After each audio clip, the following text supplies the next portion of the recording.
October 31st, 2018.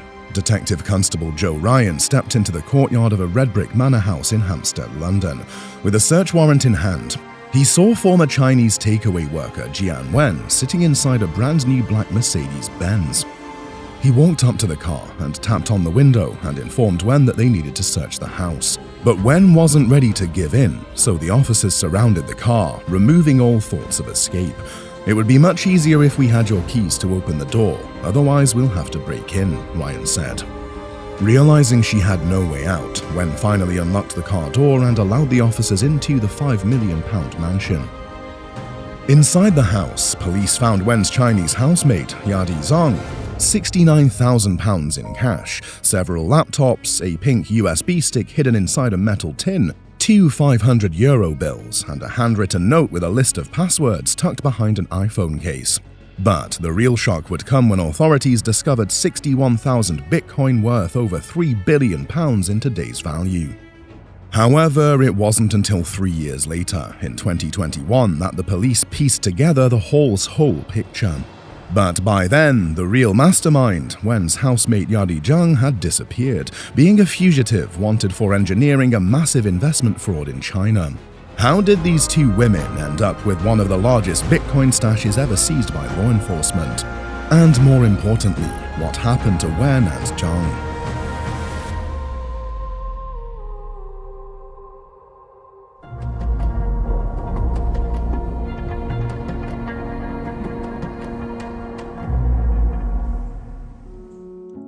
Born in 1981 to parents with no wealth, she met a British man in China and married him.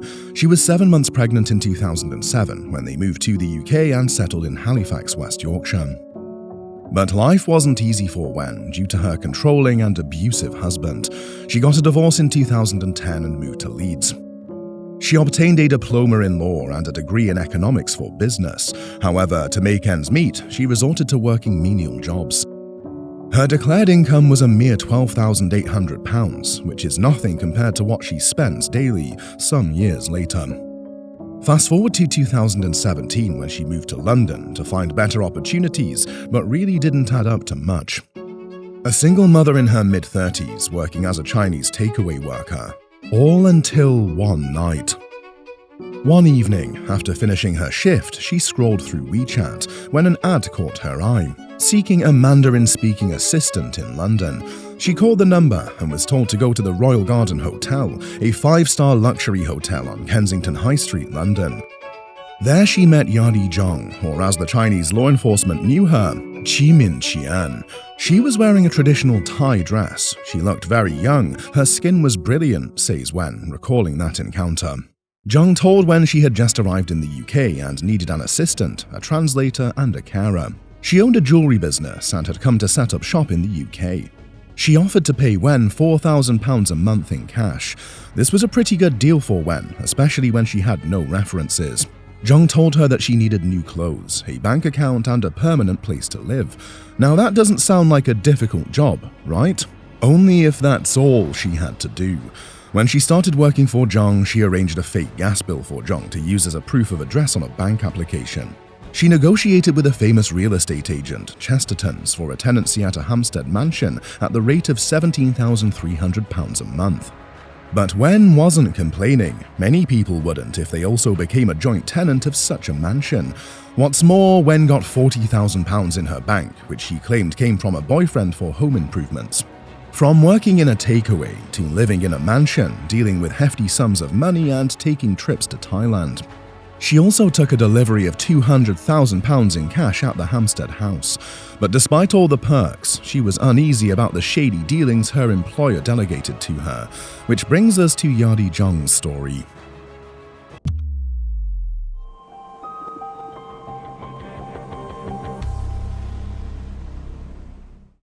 Between 2014 and 2017, Yadi Zhang orchestrated a £5 billion investment fraud in China. A company named Tianjin Lanshan Geroi Technology promised investors massive returns, up to 300%. The scheme ran smoothly, pulling in money from more than 128,000 people, until Chinese authorities started asking questions. By then, it was too late. Zhang had already converted much of the stolen money into Bitcoin. Unlike traditional banking, Bitcoin has no central authority, no way to freeze accounts, no easy way to track who owns what. It was the perfect escape plan. And so, in 2017, she disappeared.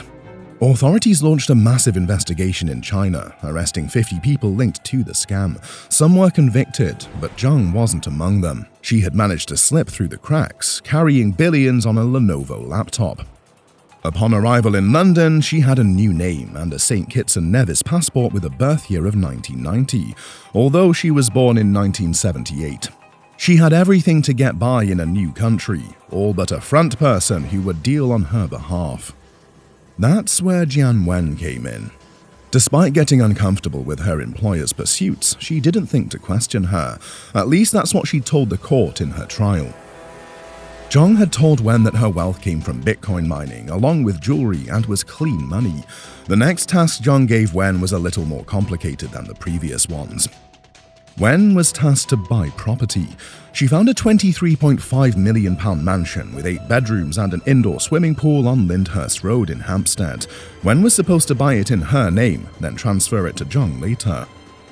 Wen also communicated Zhang's desire to purchase the property in Bitcoin, but couldn't come up with the details about the fund's source. However, the deal still went through. Anwar Siufi of Exmore Partners, a registered broker, converted the Bitcoin to cash and provided a report that verified the fund's source for the purchase all in Wen's name.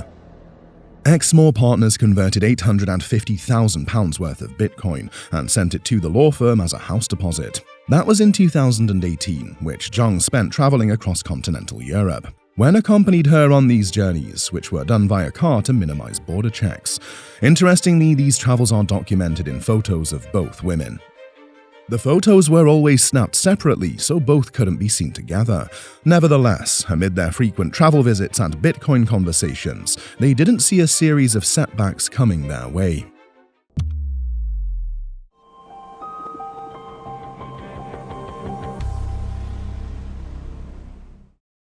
Back in London, the house deal collapsed after the seller asked for more money, so they found another home worth £12.5 million in Totteridge Common, London, with 8 bedrooms, a home cinema, gym and sauna. But the tide wasn't in their favour anymore. Wen's bank shut down her account due to the influx of unaccounted sums. Opening a new account led to an immediate closure. The second blow came when the law firm pressed Wen for more information about Zhang's crypto funds. The firm asked for the Bitcoin addresses on the public blockchain database to trace the fund's history, but Zhang provided wrong addresses. The broker Siufi ran off with their almost £1 million Bitcoin for the second property, Totteridge Common deal, whereas the first property deal came to a halt. Wen finally provided the correct blockchain address to the firm, but the traced history didn't corroborate with Zhang's version.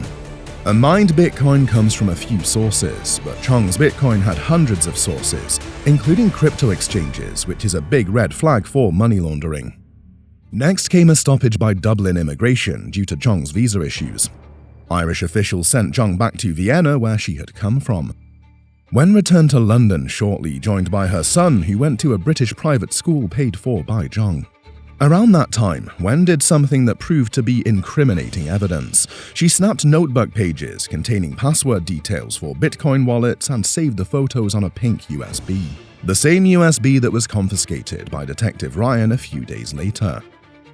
It's not clear how he learned about Wen's activities, but he emailed her on October 10th, after her £850,000 held by the law firm was frozen. Despite getting on the police's radar, Wen worked for Zhang. She helped her convert Bitcoin by trading with random people in London. Wen collected cash while Zhang transferred the coins. In a message to a buyer, Wen asked to avoid locations covered by CCTV. For a woman who would plead not guilty on the grounds that she didn't know what Zhang was doing, this is quite extraordinary. You would only want to avoid CCTV in a deal when you know it to be shady. Nevertheless, she handed over £400,000 in cash from these trades between 2019 and 2020. During this time, Wen also attempted to purchase property in Dubai with the help of a broker Michael Burke, who helped her buy 2 apartments in Dubai in late 2019. Burke also helped Wen sell over £2 million worth of Bitcoin. The police conducted their second search at the Hampstead mansion in August 2020, 2 years after the first raid. But this time, they didn't find Zhang, whom they wanted to interview. In fact, no one has been able to find her since then. Sky News in the UK is reporting that a Chinese citizen with a St. Kitts and Nevis passport is allegedly involved in a money laundering case in the UK and is currently on the run. In May 2021, Detective Ryan came again for the third and final search. His team had finally unearthed Zhang's identity. By then, Wen was living in a 2-room flat in South London with her son and working in a restaurant. This search led to Wen's arrest and the discovery of a handwritten note, stating, "If they break the BTC codes, I'm dead." Wen failed to explain the note satisfactorily in the court later. She covered it up by claiming that the investigation had made her suicidal. She had been charged with multiple counts of money laundering and criminal possession and was facing up to 14 years in prison. Meanwhile, the police had started unlocking Chong's Bitcoin wallet containing hundreds of millions of pounds. In July 2021, they discovered £1.2 billion worth of Bitcoin in the 2 largest wallets. Later, it turned out that over £100 million worth of Bitcoin had already been siphoned away from the seized wallets. Someone had moved the funds, but the police couldn't identify the culprit. However, reports state that some of the stolen Bitcoin appeared on Chinese exchange after she fled the UK. While Chong couldn't be found, her diaries were, and they revealed very interesting details about her goals. Apparently, she dreamed of buying a tiny European country in the Balkans. She wanted to use the money to build Europe's biggest Buddhist temple in Liberland, an unrecognized microstate on the Danube. She had even designed and set aside millions for her own crown jewels. What's more, she hoped that the Dalai Lama would declare her to be a reincarnated goddess. Like, really?